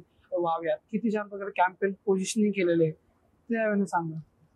असे पर्सनली मला जे वाटतं ते खूप सारे ब्रँड, बट स्पेसिफिकली आता काय मी तुम्हाला सांगतो, एखादी मार्केटिंग जी स्ट्रॅटेजी मी सांगितली, तर ते एक स्पेसिफिक पिरियड साठी असते, ते त्याच्यापेक्षा मोठी नसते. आणि मार्केटिंग स्ट्रॅटेजी म्हणजे काय, मोस्टली ब्रँड्स काय करतात, एक सेल डिस्काउंट देतात किंवा ते बंडल ऑफर देतात, पण त्याचे पहिले जे त्यांनी ते पूर्ण कॉन्टेंट करतात. आता अजून एक हे की एक ब्रँड आहे, तर ते मला पर्सनली खूप आवडतं. खूप स्मॉल बिझनेस आहे, हे सगळे स्मॉल बिझनेस मी बोलतोय. मिस चीज केक म्हणून एक जयपूरची एक क्रिएटर आहे, मिस चीज केक. तुम्ही त्याचं पेज बघा. तिने काय केलं की ती स्वतःच एक चीज केक छोटस बेकरी टाकत होती, ती चीज केक विकणार होती. पण तिने काय केलं, डे 1 जेव्हा ती बांधकाम चालू करते ना ते चीज केक ते याचं शॉप, तेव्हापासून शॉप तिनं कॉन्टेंट टाकायला चालू केलं. आज आमचं welcome to the day 1 of building your own brand. आणि तेव्हा आज काय झालं, आज हे झालं, आज ते झालं, daily. The day she launched her business, 2 दिवसामध्ये पूर्ण स्टॉक संपला. अगोदर एवढे अवेअरनेस क्रिएट करून टाकली ना तुम्ही. 4 ते 5 लाखाचा रेव्हेन्यू केलं, जास्त पण कमी. आणि over the period of time आता शार्क टँक मध्ये गेली. बघितलं नाही. ठीक आहे. माझे 2-4 क्लायंट्स जे शार्क टँक मध्ये जाऊन आलेले, त्यांना 2 लाख फंडिंग सुद्धा भेटलेली आहे. आणि मी पर्सनली खूप फॉलो करतो त्यांनी जे सांगितलेले 2-4 गोष्टी. त्याला 2 लाख फंडिंग? 2 लाख? हा, सगळ्यांना फंडिंग नाही भेटत. Okay okay. हा, तर त्यांच्याकडून 2 लाख भेटली होती. दोन जणांना फंड? 2 जणांना भेटली. मला 2 लाख ऐकलं. नाही, 2 लाख नाही, 2 लाख. 2 लाख. माझे मराठी खूप जास्त कमजोर आहे, पण ठीक आहे. ओके, सो त्यांनी पण खूप साऱ्या गोष्टी मला शिकवल्या. अजून एक आहे ना, खूप मोठा एक हे मी सांगतो तुम्हाला. आजच्या काळात ना सगळेच हवाबाजीवरती बिलीव्ह ठेवतात. रिअल बिझनेस मध्ये लोक इंटरेस्टेड नाही. आमची सिटी जे आहे, छत्रपती संभाजीनगर, त्याची साईडला जालना ही एक सिटी आहे, छोटी सिटी. बट जालना आणि बीड कॅपिटलच्या माध्यमातून इतक्या मोठ्या सिटीज आहे, इतकं सारं कॅपिटल आहे तिकडं. का? इथे मोठी स्टील कंपनीज आहे. जालना जास्त आहे, खूप जास्त आहे. आणि खूप सिम्पल बिझनेस आहे, खूप सिम्पल बिझनेस आहे. पॅशनेट नाही, बोरिंग आहे. माझं पर्सनली जेव्हा मी तुम्हाला फर्स्ट टाइम भेटलो तर मी तुम्हाला म्हणत होतो की आजच्या काळामध्ये खूप सारे लोक पॅशन कडे पळत आहेत. बरोबर. तुम्ही पॅशन कडे नका पळू when it comes to building a business. Yes yes yes. तुम्हाला जर बिझनेस बिल्ड करायचंय तर ते बोरिंग राहणार आहे, तुम्हाला जीवावर येणार आहे, तुम्हाला काम करावं लागणार आहे. पॅशन 10 दिवस राहील, नंतर तुम्हाला खूप भंड होईल. भंड होण्यासाठी रेडी राहा. मज्जा येते हसल करण्यामध्ये, मेहनत करण्यामध्ये. तर तुम्ही पॅशनला साईडला ठेवा आणि तुम्ही जे बोरिंग बिझनेस आहे त्यांच्याकडे लक्ष द्या. हे बोरिंग बिझनेस कोटींना त्यांचा रेव्हेन्यू आहे. आजच्या काळामध्ये आपण D2C ब्रँड बघतो, खूप मोठ्या D2C ब्रँड आहे. पॅशनेट बिझनेस आहे की लोकांसमोर खूप राहावं लागतं ना तुम्हाला. ते बोरिंग बिझनेसेस असे की सिस्टम सेटअप केलेली आहे over the period of time, आणि त्यांनी ग्रो पण तसं केलेलं आहे. आता आपल्या सिटीमध्ये एक दुकान आहे कपड्यांची, ती 100 कोटीपेक्षा जास्त रेव्हेन्यू करते वर्षाला, with the profit margin of 40%. 40% वरती, म्हणजे 40 कोटी अॅन्युअली ती दुकान कमवते. म्हणजे तेवढा प्रॉफिट मोठे D2C ब्रँड्सचा नाही अजून, ती एक दुकान करते. बरोबर. साऊथ मध्ये तर किती दुकान आहे, किती म्हणजे चेन्नई सिल्क वगैरे अशी तर लाईन मध्ये दुकान लागलेले, कोटीचा रेव्हेन्यू त्यांचा, आणि क्रेझी प्रॉफिट्स आहे. हे ऑनलाईन बिल्ड नाही केलं, हे ऑफलाईन बिल्ड केलं. पण आता असं काळ येतोय ना की ऑनलाईन आणि ऑफलाईन हे मिक्स होत आहे. जर तुम्हाला मिक्स करायचं जर जमलं ना तर तुम्ही खूप जास्त पुढे जाशील फ्युचरमध्ये. तर तुम्ही फोकस करा की कसं तुम्ही ऑनलाईनला लेव्हरेज कसं घेऊ शकतात आणि तुमचं ऑफलाईन बिझनेस तुम्ही स्केल करू शकता. आपण थोडं इकडं भाव की साथ इधर आ गए, आपण मतलब थोडा फ्लो मध्ये आलो. माझा क्वेश्चन हा होता की आपण थोडं की बेस्ट कॅम्पेन्स, की जसं की आता फेविकॉल खूप छान प्रकारे कॅम्पेन्स रन करतं, झोमॅटोचे नोटिफिकेशन खूप भारी असतात, त्यावेळेला की तुम्हाला बेस्ट कॅम्पेन्स आतापर्यंत कुठले आवडले? पर्सनली आता तुम्ही एक्झाम्पल घेता झोमॅटो, माझा personal favourite Zomato. Even Swiggy is trying to compete now. Swiggy पण खूप चांगलं सेम वेने करते, बट झोमॅटोचे नोटिफिकेशन आणि झोमॅटोचं कव्हरेज खूप चांगलं आहे. कोणत्या वेने मी तुम्हाला सांगतो, Zomato is trying to cover you from 360 degree angle. बरोबर. कसं, मी जर फोन ओपन केलं, नोटिफिकेशन येतो, क्रेझी नोटिफिकेशन, एकदम भूक लग गई क्या, खाना खाने टाइम दाल खिचडी ऑर्डर करू, क्रेझी नोटिफिकेशन येतो. आपण ते ऑर्डर केलं तर ते ऑर्डर येतं, ते नोटिफिकेशन मध्ये पण खूप चांगलं दिसतं, UI पण खूप छान आहे. पण त्याच्या व्यतिरिक्त जर मी गाडी चालवते, मला जर झोमॅटोची गाडी दिसली, क्यूटी ऑन राईट, एवढं भारी येते. मी त्या दिवशी वकांडा फॉरेवर होता का, वकांडा फॉरेवर, हे तुम्ही मला मार्वल खूप आवडतं. Copy writing and this is growing at a very crazy level. मला सर मी हे सांगा, मी तुला अजून एक काही विचारतो. हे सांगा. तर झोमॅटो पण खूप चांगले चारही साईडनं कव्हर करतोय ह्या गोष्टीला. आणि जर बघायला गेलं अजून समजा मार्केटिंग स्ट्रॅटेजी स्पेसिफिकली, तर मला स्पेसिफिक अजून कोणते ब्रँड म्हणजे मला पर्सनली आवडतात. मला इव्हन पोझिशनिंग जी आहे स्पेसिफिकली, ते वॉच ब्रँड पण खूप येते नवीन, मला त्यांची पण खूप आवडते. ते एस्टॅब्लिशमेंट इतकं छान करताय ना की ऑडियन्स असं क्रेझी फॉर्मो क्रिएट होतोय की मला ही वॉच किंवा हा प्रोडक्ट मला पाहिजेच. त्यामध्ये सर्टन वॉच ब्रँड ते खूप चांगलं करताय. कसिओ एक भारी करतोय सध्या. कसिओ, कॅशिओ ते तर खूप चांगलं करतो. कॅशिओ म्हणजे ते ऑलरेडी ब्रँड आहे, बट त्याचा पण खूप चांगला आहे. अजून खूप सारे न्यू ब्रँड पण आले मार्केटमध्ये, ते पण खूप चांगली पोझिशनिंग वगैरे करताय त्याच्यामध्ये. अजून स्पेसिफिकली एक बाहेरची बी ब्रँड सांगू शकता, असं नाही की इंडियामधलेच किंवा लोकल बिझनेसेस. आता तर खूप असं की तुम्हाला ते खूप आवडलेले आतापर्यंत कॅम्पेन, असं म्हणतो मी तुम्हाला. असं स्पेसिफिकली आवडलेले over the period of time gorilla marketing पण आहे भरपूर ब्रँड्सची. मला एक आवडलं तर मी तेच लक्षात करतो की कोणता ब्रँड होता. मला नायकीची गोरिला मार्केटिंग, ते बेंचेस वाले. नाही. अजून मला एक गोरिला मार्केटिंग व्हायरल होती खूप, जीपची. नाही कुठं पण पार्किंग करा. आपली मॅकडॉनल्ड्स आहे ना, मॅकडॉनल्ड्स पण McDonald's. खूप व्हायरल ती झाली ना, ते त्यांना ते एक प्लांट लावला होता सगळीकडे. ते एक लावली होती किंवा ते रोडवरती हे लावलं होतं जे बघा. रोडवरती त्यांनी फ्रेंच फ्राईज बनवलं ते होतं. फ्रेंच फ्राईज ते हे बनवलं होतं ते हा ते क्रॉस करायचं. Yes, yes, right yes. Right right ते सुद्धा खूप रिअल वाटायचं. आणि ते तिथं जरी जास्त प्रमोट नाही झालं ना, ती मार्केटिंग जशा वेळेला त्यांनी प्रेझेंट केली का ती बाहेर खूप वे promote ऑफ झाली. प्रेझेंटेशन खूप जास्त व्हायरल झाला. ते ह्या गोष्टीमध्ये शबँग जे ना, हम्म. शबँग खूप क्रिएटिव्ह आहे. हम्म. इंडियाची लिडिंग मार्केटिंग एजन्सी कॉन्टेंटच्या मध्ये ना, हम्म. तर ते खूप चांगलं बनवते. अजून जर कॉन्टेंट जर मी बोललो तर मला कॅडबरीचं खूप आवडतं. हम्म. कॅडबरी अगेन आपल्याला ते कधी हे वाढू देत नाही. त्यांचं कॉन्टेंट हमेशा ऑन पॉइंट असतं. हम्म. त्यांनी जे त्यांचे ऑडियन्स आहे त्यांना इतकं लॉयल असं धरून ठेवलेले त्यांच्या ऑडियन्सला. हम्म. ते ऍड्स वगैरे पण बनवतात त्या वेमध्ये. मला बहुत पहिले फक्त ते याच्यावरती बनवायचे, चॉकलेट आणि ते रिलेशनशिप याच्यावरती बनवायचे. पण आता त्यांनी ते सेलिब्रेशनचं पार्ट जेव्हापासून बनवलंय का त्यांनी, ते त्यांचं मार्केटिंग स्ट्रॅटेजी जी एवढी भारी आहे ना, ती खूप भारी बनली जातात. सेलिब्रेशन तुम्हाला देतं कॅडबरी सेलिब्रेशन त्याचं नावच कॅडबरी सेलिब्रेशन ठेवलं. हो सर, आता तुम्ही आता बोलले वकांडा फॉरएव्हर, आपण तिथं बोलणं झालं होतं. मला कुठं ना कुठं हे वाटतंय सर की आपल्या भरपूर साऱ्या गोष्टी याच्या अराउंड झालेल्या की आपण ते कॉपी रायटिंग आणि कमी शब्दांमध्ये किती पॉवरफुल मेसेज आपण सेंड करतोय सर, म्हणजे पाठवतोय 100% माइंड मध्ये. Yes. तर त्याबद्दल मला थोडं सांगा की अरे हे किती महत्वाचं आहे. लोकांनी ही बारीक गोष्ट आहे बरं का, खूप खूप छोटी गोष्ट आहे, पण लोक लक्षात नाही देते ह्याकडे की आपण छोट्याशा शब्दांमध्ये ते खूप मोठा माइंडवर इम्पॅक्ट पाडू शकतो कस्टमरच्या. तर ह्याबद्दल बोला थोडं. ओके, तर कसं असतं ना की जेवढे पण लोक आहेत हम्म. त्यांना सगळ्यात मोठी भीती ही आहे की मी कोणाच्या लक्षात राहणार नाही, हम्म. तर ते खूप जास्त मेसेज देतात. मी खूप कॉमन होऊन जाईल. हम्म. कॉमन लोकांना सगळ्यात मोठं दिक्कतच ही आहे, हा. सगळ्यात मोठी कॉमन लोकांची सगळ्यात मोठी प्रॉब्लेम ही आहे की ते कॉमन मॅन नाही राहायचं त्यांना. कोणाला हा. कॉमन मॅनला कॉमन राहायचं नाही. हा.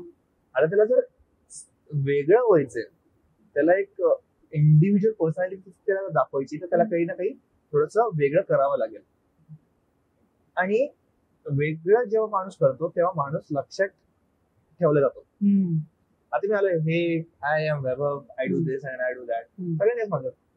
पण जर मी क्रिएटिव्ह केलं, हे हाय कसा आहे तू, हम्म. अरे आपण लास्ट टाइम भेटलो होतो, काही नाही यार माझी एजन्सी चालली, एक वेगळे जर एनर्जीने मी जर बोललो, हम्म. माझं प्रेझेंटेशन मी वेगळं ठेवलं, हम्म. तर लोक मला लक्षात ठेवतात. हम्म. इंटरनेटमध्ये आज पण खूप सारे लोक मला माझी ती रील बघून आज पण मला ध्यानात लक्षात ठेवतात, हम्म. माझी ती होल्डिंग रील. हो. का? वेगळं होतं. That was something different. हम्म. तर जर तुम्ही लोकल रेग्युलर लोकांपेक्षा काही डिफरंट करू शकता तर लोक तुम्हाला लक्षात ठेवतील. हम्म. तर हे आजच्या काळामध्ये खूप इम्पॉर्टंट, कारण की लोकांचा अटेन्शन स्पॅम जे ते खूप कमी झालंय. हम्म. इंस्टाग्रामच्या रीलवरती 2 सेकंडच्या वरती लोक तुम्हाला बघत नाही. हम्म. 2 सेकंडात तुम्ही डिसाईड केलं जातं की तुम्हाला बघायचं का नाही. हम्म. आणि त्यासाठी मग लोक काय करतात, लोक नेगेटिव्ह वर्ड युज करतात, हम्म. पॉवर वर्ड युज करतात. हम्म. आय बेट तुम्हाला हे माहित नसेल. हम्म. बघा पूर्ण. या स्टेटमेंटनं जर तुम्ही रील ऐकली तर तुम्हाला वाटेल की अरे रील मध्ये मला काहीतरी असं कळणार आहे की जे मला माहित नाही. हम्म.